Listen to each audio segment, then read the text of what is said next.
When people talk about classic British cinema, Zulu almost always gets a mention.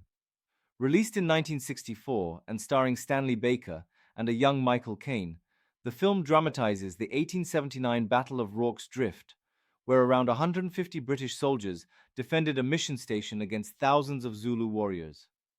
It's dramatic, visually striking, and technically impressive. But it's also a film with serious problems. First, let's address the historical context. The Anglo-Zulu War wasn't defensive. It was initiated by the British Empire to conquer the Zulu kingdom. Colonial administrators like Chelmsford and Frere deliberately provoked the war to expand British control. Yet Zulu portrays the British soldiers almost entirely as noble underdogs, fighting off hordes of nameless attackers. This leads to the film's central issue: colonialist bias. The Zulu warriors are shown as brave, but largely dehumanized. They have no dialogue, no backstory, and no cultural representation beyond chanting and spears. The Zulu cause is ignored. Why were they fighting? What were they protecting? The film doesn't tell us. In contrast, the British are shown as orderly, heroic, and morally righteous. While the real Rorke's Drift defense was a significant event, Zulu inflates it into a myth. 11 Victoria Crosses were awarded, and the film leans heavily into that imperial legend without interrogating its meaning.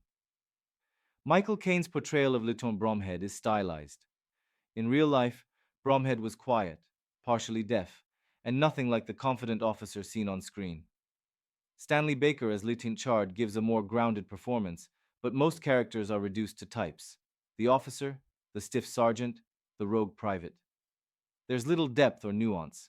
John Barry's musical score is stirring but manipulative.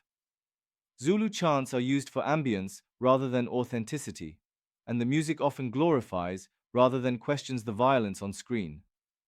The battle scenes are well shot, filmed in South Africa with large numbers of extras. But historically, they're inaccurate. The real Zulus were exhausted after Isandlwana, not the overwhelming wave of precision attackers seen in the film. Their real tactics are simplified or ignored. Timing matters too. Zulu was released during apartheid and received support from the South African government. While it doesn't explicitly support apartheid, it aligns with colonial narratives and avoids addressing racial injustice. The film's silence speaks volumes. Also notable is the complete absence of civilian or female perspectives. The story becomes about masculine endurance, duty, and honor, with no exploration of cultural loss, post-battle consequences, or imperial violence. It ends triumphantly, despite the moral cost. Modern audiences still praise Zulu for its tension and bravery.